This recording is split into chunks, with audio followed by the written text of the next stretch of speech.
انسانوں کے نام افزار ریحان، سکھ دھرم کے بانی بابا نانک کا مشن، ہندو مسلم ایکتا۔ خطہ ہند کے اس حصے کو جس کے آج ہم باسی ہیں، یہ فخر حاصل ہے کہ یہاں سکھ دھرم کے بانی حضرت بابا گرو نانک دیو جی مہاراج کا نہ صرف جنم استھان ننکانہ سا واقع ہے، بلکہ وہ زرخیز خطہ ارضی بھی موجود ہے جس پر بابا نانک دیو جی نے اپنی زندگی کے آخری 18 برس گزارے، کھیتی باڑی بھی کی اور رشد و ہدایت کے دیپ بھی جلائے، جس کی لو یا روشنی میٹھے شبدوں کے ساتھ امن، بھائی چارے، دوستی اور محبت کا پیغام بن گئی۔ گرو گرنتھ صاحب کے مطابق بابا جی ایک یوگی کو کس خوبصورتی کے ساتھ انسان نوازی پر ابھارتے ہیں۔ یوگ کے پیوند لگے لباس میں دھرم نہیں ہے اور نہ ہی عصا پکڑنے میں ہے۔ دھرم جسے پر راکھ ملنے یا کڑے پہن لینے کا نام نہیں ہے، نہ ہی کانوں کو چھید کروانے یا سر منڈوانے اور بگل بجانے میں ہے، اور نہ پوتر مقامات پر اشنان بنانے میں ہے۔ دھرم کا راز مخصوص شبدوں کو جپنے میں نہیں ہے، بلکہ تمام تر دنیاوی ترغیبات کو مقصد حیات بنائے بغیر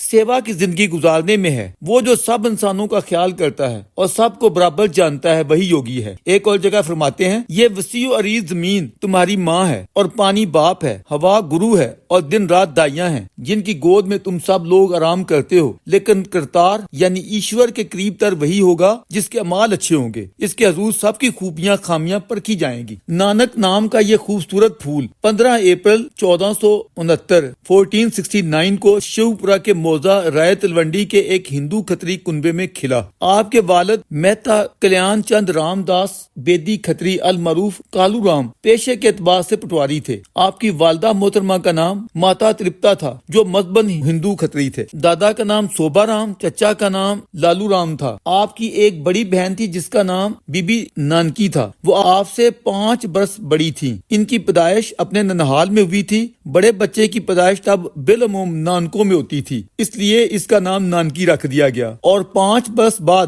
جب موضع رائے تلونڈی میں کالو رام کے گھر یہ ہونہار بیٹا پیدا ہوا تو بہن کے نام کی مناسبت سے اس کا نام نانک رکھا گیا۔ نانکی اپنے بھائی سے بے حد پیار کرتی تھی۔ 1475 میں نانکی کی شادی موضع سلطان پور لودھیاں ریاست کپورتھلا موجودہ ضلع جلندھر میں ہوئی۔ نومبر نانک کی ابتدائی تعلیم روایتی ہندو دھرم کے مطابق ہوئی، مگر ہونہار بروا کے چکنے چکنے پات۔ نوعمری سے ہی یہ ذہین و فطین نونہال اپنے ہمجولیوں سے مختلف تھا۔ اس حوالے سے بڑے دلچسپ واقعات آپ کی سوان عمری میں ملاحظہ کیے جا سکتے ہیں۔ مثال کے طور پر جب نانک کی عمر 7 برس ہوئی تو آپ کے والد رائج الوقت دستور کے مطابق گاؤں کے اسکول میں داخل کروانے کے لیے لے گئے۔ تب ننھے نانک نے اپنے استاد پنڈت گوپال جی سے کائنات کی وحدت و ایکتا کے حوالے سے یہ کہا کہ اس کے ذرے ذرے میں خدا کا نور ہے، ہر ذرہ دوسرے سے جڑا ہوا ہے، کائناتی محبت اسی وصل کا نام ہے، یہی اتحاس و وکاس ہے۔ حسابی عدد 1 سے کائناتی ایکتا ظاہر ہوتی ہے۔ پڑھائی وہی ہوتی ہے جو سنسار اور فطرت کی ہو۔ اتنے چھوٹے بچے کے منہ سے ایسی فلسفیانہ اور صوفیانہ گفتگو سن کر ماسٹر جی حیرت زدہ ہو گئے اور ان کے باپ سے بولے، کالو رام تیرا بچہ شاگرد نہیں بلکہ خود گرو یعنی استاد ہے۔ پھر بھی آپ کی تعلیم کے حوالے سے آپ کے والد کو پریشانی ضرور تھی، جس سے بھانپتے ہوئے تلونڈی کے زمیندار بلاج رائے نے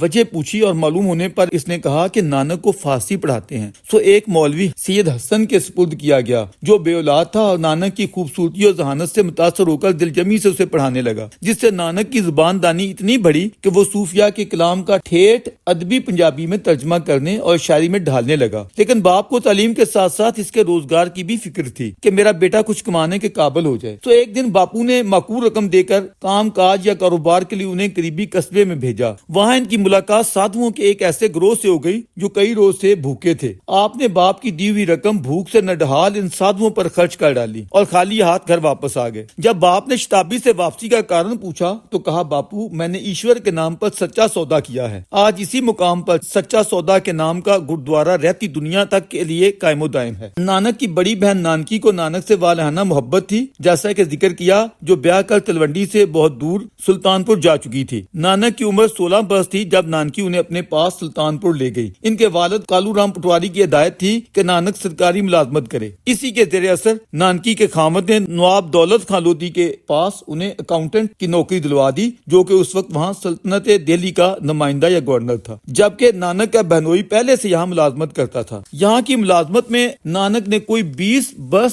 کا عرصہ گزارا، ساتھ ساتھ سیکھنے سکھانے جیسی اپنی تعلیمی سرگرمیاں بھی جاری رکھیں۔ اس دور کے بڑے دلچسپ قصے بھی نانک سے متعلق بیان کیے جاتے ہیں، جیسے کہ عوام کو اشیاء فروخت کرتے ہوئے زائد چیزیں دے دینا، پیمائش کے پیمانے کو گنتے ہوئے 13 کو کئی بار گن جانا۔ اس حوالے سے گورنر تک کسی کسی کرندے نے شکایت پہنچائی، تحقیقات ہوئی تو نانک کی دیانتداری پر کوئی حرف ثابت نہ ہو سکا۔ یہی ایک روایت کے مطابق 16 لیکن معتبر روایت کے مطابق 18 برس کی عمر میں 24 ستمبر 1487 کو نانک کی شادی خانہ آبادی مل چند اور چندو رانی کی سپتری سلکھنی سے بمقام بٹالہ ضلع گرداسپور کر دی گئی۔ سکھ دھرم میں ان کی شریک حیات سلکھنی کو ماتا سلکھنی بولا جاتا ہے، جن کے بطن سے نانک کے 2 بیٹے سری چند 8 ستمبر 1494 اور چھوٹے لکھمی چند 12 فروری 1497 کو پیدا ہوئے۔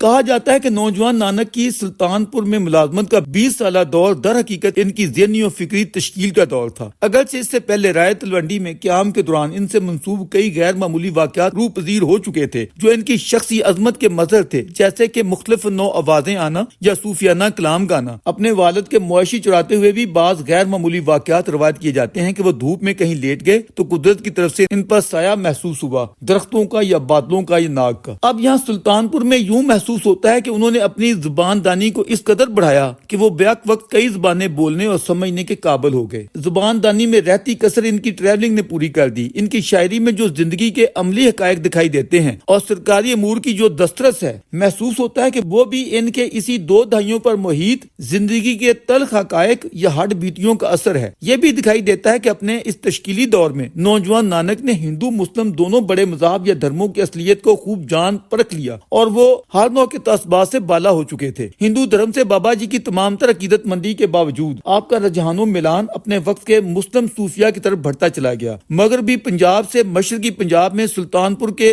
مقام پر 2 دہائیاں گزارتے ہوئے آپ ایک سنت، سادھو، درویش، صوفی، دانا و مدبر کی تمام خصوصیات سے مالا مال ہو چکے تھے، کیونکہ نواب دولت خان کی نوکری چھوڑتے ہوئے آپ نے صاف فرما دیا تھا کہ اب سے میں آپ کی نہیں ایشور کی نوکری کروں گا۔ اسی ملازمت کے آخری دنوں کا واقعہ بیان کیا جاتا ہے کہ ایک روز آپ اپنے مسلم دوست مردانہ کے ساتھ دریا پر نہانے چلے گئے۔ وہاں ڈبکی ماری تو اتنے دور نکل گئے کہ آپ کا کچھ پتہ نہیں چل پا رہا تھا۔ دولت خان کے آدمیوں نے بھی خاصا ڈھونڈا لیکن نانک نہیں ملے۔ 3 دن پریشانی میں گزرے، مگر تیسرے دن کہیں دور سے واپس لوٹے تو ایک نو کی خاموشی ان کے سراپے میں تھی۔ جب بولے تو کیا کمال کی باتیں کہیں، کوئی ہندو ہے نہ مسلمان، سب کیول انسان ہے، کیول انسان۔ ایشور ہندو ہے نہ مسلمان، مجھے تمام راہوں کو چھوڑ کر صرف ایشور کی طرف چلنا ہے۔ 3 روزہ یاترا کے متعلق سوال پر کہا، مجھے ایشور نے اپنی پریت کا امرت پیالہ پلا دیا ہے۔ اس نے مجھے کہا ہے کہ سارے سنسار میں کیول میرے نام کی مالا جپو، لوگوں میں سچائی کا پیغام پھیلاؤ۔ اس سے پہلے ایک مرتبہ نوجوان نانک نے دولت خان لودھی کے دربار میں کہا تھا کہ نہ کوئی ہندو ہے نہ مسلمان۔ جواباً دولت خان نے کہا کہ شاید ہندو نہ رہے ہوں لیکن مسلمان اپنے ایمان پر قائم ہے۔ اس پر نوجوان نانک نے مسلمانی کے متعلق کیا خوب استدلال کیا۔ کہا، مسجد تب مسجد ہوتی ہے جب واقعی رب کی رحمت وہاں اترتی ہو، نماز تب نماز ہوتی ہے جب رب کی حقیقی بندگی و اطاعت اس میں شامل ہو، قرآن تب قرآن ہے جب تمہارے اخلاقیات بھی سمجھ جائیں، روزہ تب روزہ ہے جب تمہارے اندر سادگی و رحم دلی کے اوصاف پیدا ہو جائیں۔ جب تم لوگ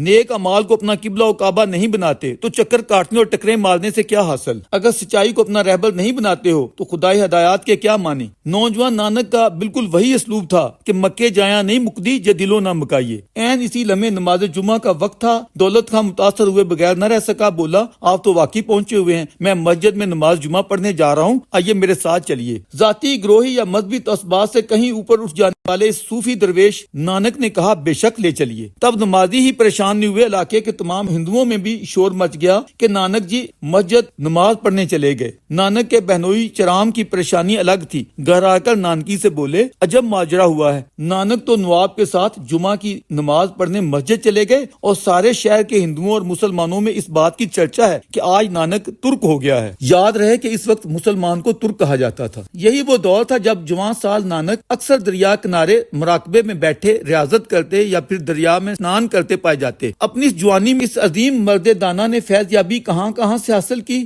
سچ تو یہ ہے کہ وہ ہندو مسلم کے روایتی تعصبات سے کہیں بلند اٹھ چکے تھے۔ مسلم صوفیہ اور درویش بھی انہیں اتنے ہی عزیز تھے، اتنے ہندو سادھو اور جوگی۔ ہر 2 طبقات ان کے لیے ان کی 2 آنکھوں کی ستارے تھے یا آنکھوں کے تارے تھے، تب آپ کی شہرت ایک بے نفس سادھو، درویش، استاد، گرو یا مرشد کی ہوتی جا رہی تھی، اور آپ کی شخصیت میں ایسا طلسم تھا، ایسا سحر اور جادو تھا کہ جو ملتا پاس بیٹھتا اور باتیں سنتا آپ کا گرویدہ ہوئے بغیر نہ رہ پاتا۔ آپ کی آواز میں اس قدر مٹھاس تھی اور اتنی رسیلی تھی کہ جب آپ خوش الحانی میں بھجن گاتے تو جو بھی ان کے یہ گیت سنتا اس کا من اور سننے کو للچاتا۔ اور پھر آپ کی تعلیمات کس قدر دلوں کو منہ لینے والی تھی۔ تمام انسان ایشور کے بچے ہیں، کوئی اونچی جاتی نیچی جاتی نہیں۔ جو انسان اپنی 5 کمزوریوں پر قابو پا لیتا ہے وہ اپنے پالنہار ایشور یا رب کا پسندیدہ ہو جاتا ہے۔ اپنے اندر کبھی غصہ یا لالچ نہ پالو، جتنی بھی مشکلیں پڑیں شانت رہنے کی کوشش کرو، اپنی خواہشات پر قابو پاؤ، چاہے وہ نفسیانی ہو یا مادی۔ جو انسانی خواہشوں کا اسیر بنتا ہے سارا جیون اسیری و غلامی میں پھنسا رہتا ہے، دکھ درد اور غم و اندو اس کا مقدر بن جاتے ہیں۔ جھوٹ، بے ایمانی، انا پرستی، غرور و تکبر کو ہمیشہ کے لیے چھوڑ دو، یہ انسانیت سے گری ہوئے رکھتے ہیں۔ جو متکبر بنتا ہے وہ انسان نہیں رہتا۔ جو ایشور کی پہچان چاہتا ہے وہ پہلے خود اپنی پہچان کرے، کیونکہ ایشور یا رب ہر انسان کے اندر ہی بستا ہے، وہ حق سچ ہے، اس کی کسی سے دشمنی ہے نہ نفرت۔ آپ ایشور کو ہر شے میں جلوہ گر دیکھتے، آپ ذات پات اور رنگ و نسل کی لائشوں سے بلند تھے، آپ کو گیت اور سنگیت سے اتنا پیار تھا کہ اپنے ساتھیوں بالا اور مردانہ کے ساتھ کریا کریا محبتوں کے گیت گاتے۔ بابا جی کی سب سے بڑی خوبی جس نے اس درویش کو سب سے زیادہ متاثر کیا وہ آپ کا لفظوں کی غلامی اور سیری سے اوپر اٹھ جانا ہے، رسوم و روایات کی جکڑ بندیوں سے بلند تر ہو جانا ہے۔ آپ فرماتے ہیں کائنات کی ہر شے ایشور کی پوجا کرتی ہے، اس کی حمد بیان کرتی ہے، سو تم بھی اس کی طرف لو لگائے رکھو۔ کائنات میں کوئی جگہ اسے خالی نہیں، اس کے نور کی کرنیں ہر جگہ موجود ہیں، پوری کائنات اس کا کرشمہ ہے، پورے جیون اور تن من میں وہی سمایا ہوا ہے، ہر چیز فنا ہے، وہ لافانی ہے، لہذا اسے یاد رکھو، اس کی مخلوق سے محبت اور خدمت کا رویہ اپناؤ۔ ایشور اکال ہے اور نرنکار ہے، اس نرنکار کے 100 روپ ہیں اور وہ مول منتر ہے۔ بچپن میں اس نچیز نے کہیں پڑھ یا سن رکھا تھا کہ بابا جی گرو نانک نے اپنے شاگردوں سے فرمایا تم لوگ تما کو چھوڑ دو، تو انہیں یہ سمجھ آئی کہ بابا جی فرما رہے ہیں تم تمباکو چھوڑ دو، سو وہ تمباکو کے پیچھے پڑ گئے۔ خدا بہتر جانتا ہے اس امر میں کتنی حقیقت ہے، لیکن نچیز کو تمباکو نوشی سے جتنی کوفت ہوتی ہے اس کے کارن سکھ بھائیوں کو جیسی بھی سمجھ آئی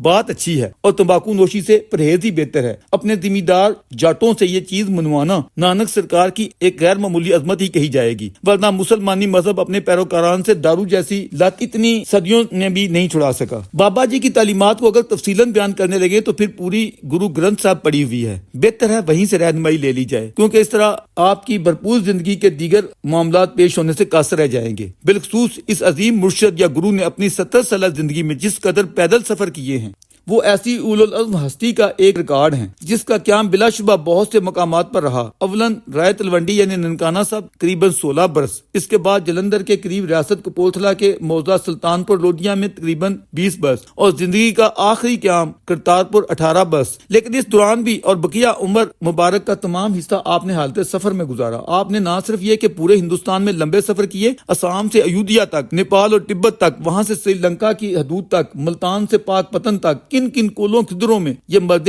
درویش بنفس نفیس نہیں پہنچا اور کہاں کہاں چلے کاٹے۔ بیرونی یاتراؤں میں آپ تاشکند سے شام و کنعان، جروشلم، جارڈن، مصر تک پہنچے۔ مکہ مدینہ سے بغداد و عراق، نجف و کربلا تک مقامات ان کی قدم بوسی سے ہمکنار ہوئے۔ بتایا جاتا ہے کہ آپ نے کوئی 28,000 کلومیٹر کا سفر بیشتر اپنے قدموں سے چل کر طے کیا۔ انسانی عقل دنگ رہ جاتی ہے۔ یوں یوگیوں بنجارے کی طرح تلاش حقیقت میں آپ نے شری رام چندر جی مہاراج کی بنوں اور بیابانوں میں گزاری زندگی اور بدھا کی جنگلوں میں 6 برسوں تک حقیقت کی تلاش یا ریاضت کو نئے معنی پہنا دیے۔ سچ تو یہ ہے کہ آپ نے بھگوان رام اور لارڈ بدھا کی یادیں تازہ کر دی۔ آپ نے اپنی 70 سالہ زندگی کے آخری 18 برس موجودہ ضلع نارووال کے موضع کرتارپور میں گزارے، جہاں آپ اپنے بیوی بچوں کے ساتھ رہائش پذیر ہوئے اور کھیتی باڑی کے ساتھ ساتھ اپنے مذہبی افکار و خیالات اور تعلیمات کا پرچار کیا۔ 5 صدیاں قبل ظاہر ہے پاک ہند یا پنجاب کی موجودہ تقسیم تھی اور نہ ہی موجودہ بارڈر۔ قدیمی بستیاں بالعموم دریاؤں کے کنارے یا آس پاس آباد ہوا کرتی تھیں۔ کرتارپور یعنی خدا کی بستی، کرتار معنی خدا،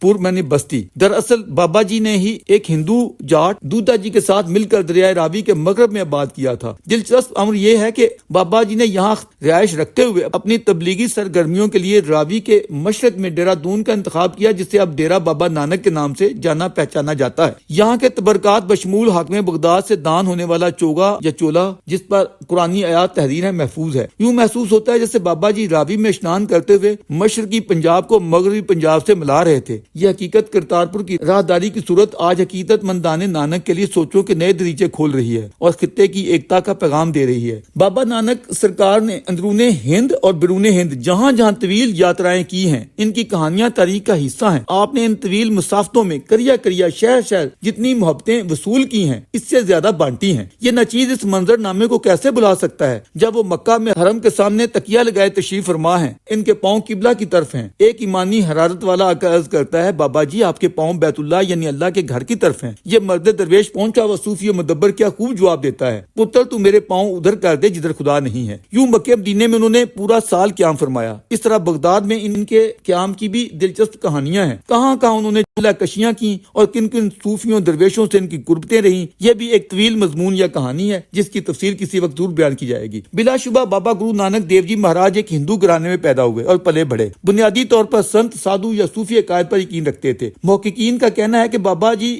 گرو نانک ان کے سکھ مت کی بنیادیں مڈل ایجز کے ہندوستان میں بھکتی تحریک کے نرنگی بے حیات ایشور یعنی مورتی کے بغیر ایشور کے عقائد سے متاثر ہوئی اور بنیادی طور پر یہ بھکتی تحریک ہی کی ایک طرح سے توسیع تھی۔ آپ نے جو اہمیت مسلم صوفی بابا فرید شکر گنج اور ان کے کلام کو بخشی، وہی اہمیت آپ نے عظیم سنت بھکت کبیر اور روی داس کی بھی تسلیم کی۔ بابا نانک نے اپنے پورے جیون میں کبھی بھی اپنے اتار ہونے کا دعویٰ نہیں کیا، خود کو ہمیشہ ایک فقیر، درویش، سائیں اور سادھو یا استاد کے روپ میں پیش کیا۔ ایسی عظیم المرتبت ہستیاں کسی ایک قوم، فرقے یا مذہب و مسلک کے لیے نہیں ہوتی ہیں بلکہ انسانیت کا اثاثہ قرار پاتی ہیں۔ بابا گرو نانک دیو جی مہاراج کی ایک عظمت یہ بھی ہے کہ آپ نے اپنے وصال، وفات یا انتقال سے ایک برس قبل یا کچھ عرصہ پہلے اپنے بعد کے لیے اپنا جانشین اپنے قرابت داروں کو نہیں بنایا۔ حالانکہ آپ کے دو جوان بیٹے سری چند اور لکھمی چند آپ کے پاس موجود تھے، مگر آپ نے اپنا خلیفہ یا دوسرا گرو بھائی لہنا کو بنایا اور ان کا نام گرو انگد رکھا، جس کے معنی ہے اپنے انگ کا حصہ۔ آپ نے نسلی طور پر نہیں، روحانی اور شعوری یا فکری طور پر گرو انگد کو اپنا انگ قرار دیا اور پھر 22 سپتمبر 1539 کو علم و عرفان کا یہ عظیم الشان آفتاب ہدایت کرتارپور میں بعمر 70 سال اس جہان رنگ و بو سے ہمیشہ کے لیے غروب ہو گیا۔ لیکن ان کے پھیلائے ہوئے نور کی کرنیں ان کے ماں بعد آنے والے 9 گرو صاحبان اور 11ویں گرو گرنتھ صاحب کی صورت روشنی پھیلاتی رہیں گی۔ ان گرو صاحبان کے اسماء گرامی کچھ اس طرح ہیں: گرو انگ مہاراج، گرو امر داس مہاراج، گرو رام داس مہاراج، گرو ارجن دیو مہاراج، گرو ہر گوبند مہاراج، گرو ہری رائے مہاراج، گرو ہر کرشن مہاراج، گرو تیغ بہادر مہاراج اور گرو گوبند سنگھ مہاراج۔ قدرت نے موقع دیا تو ان سبھی گرو صاحبان کی زندگیوں اور جدوجہد کو پیش کیا جائے گا، جن پر مغل بادشاہوں نے بہت مظالم ڈھائے، حتیٰ کہ اورنگزیب نے گرو تیغ بہادر جی کو دہلی کے چاندنی چوک میں بے دردی سے قتل کر ڈالا۔ آخر میں اپنی ایک تقریر سے اقتباس پیش خدمت ہے جو گردوارہ جنم استھان ننکانہ صاحب میں آج سے 10 برس قبل کی گئی تھی۔ سنتوں، سادھوؤں اور صوفیوں کی سرزمین ہند میں یوں تو بڑی بڑی مہان ہستیوں نے جنم لیا اور اپنے اپنے انمٹ نقوش چھوڑے، لیکن آج یہاں یہ درویش اپنی بات کو 2 عظیم ہستیوں کے حوالے سے پیش کرنا چاہتا ہے۔ ایک شہنشاہ ہند جلال الدین محمد اکبر ہیں تو دوسرے شہنشاہ محبت بابا گرو نانک دیو جی مہاراج ہیں۔ دونوں نے دھرتی کے باسیوں میں ایکتا اور اکھنڈتا کے لیے بھرپور کاوشیں کی۔ ہندو تہذیب میں اثر پذیری اور مسلم کلچر کے خمیر میں اثر اندازی کے باوجود یہ ایکتا ابدی طور پر یا پوری طرح نہ چل سکی۔ ہر 2 عظیم شخصیات نے اٹل ایکتا کے لیے اپنے اپنے مذہبی وچار پیش کیے۔ اکبر اعظم نے جو دین الہی پیش کیا وہ بلا شبہ ہندو مسلم عقائد یا کلچر کا مکسچر تھا، لیکن تمامتا شاہی جاہو جلال کے باوجود اکبر کا دین الہی ان کی زندگی میں ہی کوئی خاص جگہ بنانے سے قاصر رہا۔ اکبر کے بعد تو اس کے چلنے کا کوئی تصور ہی نہ تھا۔ اس کے بالمقابل اس مرد کامل، فقیر حق، عظیم المرتبت درویش، صوفیوں، سنتوں اور سادھوؤں کے پیشوا و امام بابا گرو نانک دیو جی مہاراج نے ہندو مسلم عقائد اور تہذیبی وچاروں کو ایکتا بخشتے ہوئے جو نور ہدایت اس دھرتی کے باسیوں کو بخشا ہے، وہ اس خطہ ارضی کے لیے جاوداں ہو گیا۔ اکبر بادشاہ کا دیا ہوا عقیدہ اس کی موت کے ساتھ ہی مٹ گیا، جبکہ مرد درویش کے پیروکار پوری دنیا میں ہر جگہ پھیلے ہوئے دکھائی دیتے ہیں۔ میں دیکھ رہا ہوں کہ وہ کس عقیدت اور وارفتگی کے ساتھ دنیا کے مختلف خطوں سے کشاں کشاں اس جنم استھان میں پہنچ رہے ہیں۔ جنم استھان کی یہ دھرتی کتنی پوتر اور سندر لیکھوں والی ہے، جس میں بابا نانک دیو جی نے جنم لیا، پھر شکتی اور شانتی کا پیغام وحدت پورے ہندوستان کو پہنچایا۔ ہمارے قومی شاعر اقبال نے بابا گرو نانک دیو جی مہاراج کی شان میں جو نظم لکھی ہے، اس میں انہوں نے بابا جی کو نور ابراہیم اور مرد کامل قرار دیا ہے۔ واضح رہے کہ ابراہیم وہ شخصیت ہے جو مسلمانوں، مسیحوں اور یہود کے بزرگ اور باپ ہیں، اور بلکہ انہیں ابو الانبیاء تمام پیغمبروں کا باپ قرار دیا جاتا ہے۔ بابا گرو نانک کو ان کی تمثیل میں نور ابراہیم قرار دیا جا رہا ہے۔ ان کے الفاظ ہیں، بت کدا پھر بعد مدت کے مگر روشن ہوا، نور ابراہیم سے آذر کا گھر روشن ہوا، پھر اٹھی آخر صدا توحید کی پنجاب سے، ہند کو ایک مرد کامل نے جگایا خواب سے۔ کرتارپور راہداری امن منصوبہ پاکستان اور ہندوستان میں موجود حالیہ تمام تر تلخیوں کے باوجود محبت و شیرینی کا ایک ٹکڑا بن گیا ہے۔ یہ امن و سلامتی کی راہ ہے جہاں سے روزانہ کی بنیاد پر 5000 یاتری بغیر ویزے کے $20 کی فیس حکومت پاکستان کو ادا کرتے ہوئے گرو جی کی سمادھی کے درشن کر سکیں گے۔ درویش کی نظر میں اس نیک مقصد کو بڑھاوا دینے کے لیے فیس $5 ہی کافی ہوگی تاکہ غریب یاتریوں کے سنگت بخوشی اپنے گرو کی آخری آرام گاہ یا رہائش گاہ کا دیدار بار بار کر سکیں، اور بارڈر کے اس مخصوص پوائنٹ کو بابا نانک پریم سنگم کا نام دیا جائے۔ بابا نانک دیو جی مہاراج کی زندگی اور جدوجہد پر گہری نظر ڈالی جائے تو ثابت ہوگا کہ آپ کا حقیقی مشن ہندو مسلم ایکتا تھا۔ در حقیقت وہ کوئی نیا مذہب متعارف نہیں کروانا چاہتے تھے، بلکہ ان دونوں قدیمی اور بڑے مذاہب کو باہم مکس کرتے ہوئے خطے میں باہمی محبت اور انسان دوستی کو پروان چڑھانا مقصود تھا۔ اس عظیم المرتبت سادھو درویش اور صوفی نے جو چراغ محبت جلایا، آج اس کے پروانے لاکھوں نہیں کروڑوں میں ہیں۔ آج دنیا بھر کے ہندو ہی ان کی عظمت کے سامنے سر نہیں جھکاتے ہیں، متھا نہیں ٹیکتے ہیں۔ مسلمانوں میں بھی ان کے عقیدت مندوں کی کمی نہیں ہے۔ عصر حاضر میں آپ ہر دو مذاہب ہندو مسلم کے بیچ برج کی حیثیت رکھتے ہیں۔ جو ہندو مسلم میں نفرت کو بھڑکاتے ہیں وہ اور کچھ بھی ہو سکتے ہیں، بابا نانک کے سکھ یا عقیدت مند کہلانے کے قابل نہیں ہیں۔ درویش کی نظر میں کرتارپور اور ڈیرا بابا نانک کے درمیان موجود راوی کا جو پل تعمیر ہوا ہے، سمبولیکلی اس کا نام بابا نانک لو برج رکھا جانا چاہیے۔ بابا جی نے کرتارپور اور ڈیرا نانک میں 2 بڑے لنگر خانے بنا رکھے تھے جن میں بندگان خدا کی سیوا کی جاتی تھی۔ اب اس کوریڈور کی برکت سے بابا جی کے لنگر خانوں کی نئی جھلکیاں ملازہ کی جا سکیں گی۔ اگر کسی کو پاک ہند کوریڈور کے حوالے سے اس منصوبے میں حکومت ہند یا 125 کروڑ ہندوؤں کے خلاف سازش دکھتی ہے تو اسے سوچ لینا چاہیے کہ یہ سازش کسی ہندو یا مودی جی کے خلاف نہیں، خود بابا نانک دیو جی مہاراج کی تعلیم اور نظریے اور مشن کے خلاف گردانی جائے گی۔ اس حوالے سے ہر دو حکومتوں نے جو فراخ دلی پنجابیوں کے لیے دکھائی ہے، اسی کا مظاہرہ ہر دو حکومتیں آنے والے برسوں میں راجستھان کے راستے خواجہ غریب نواز کے دربار اور چکوال میں کٹاس راج مندروں تک پھیلا دیں، بلکہ ویزا سسٹم ہی ختم کر دیں، کیونکہ دھرتی کے باسیوں کی مکتی پریت میں ہے۔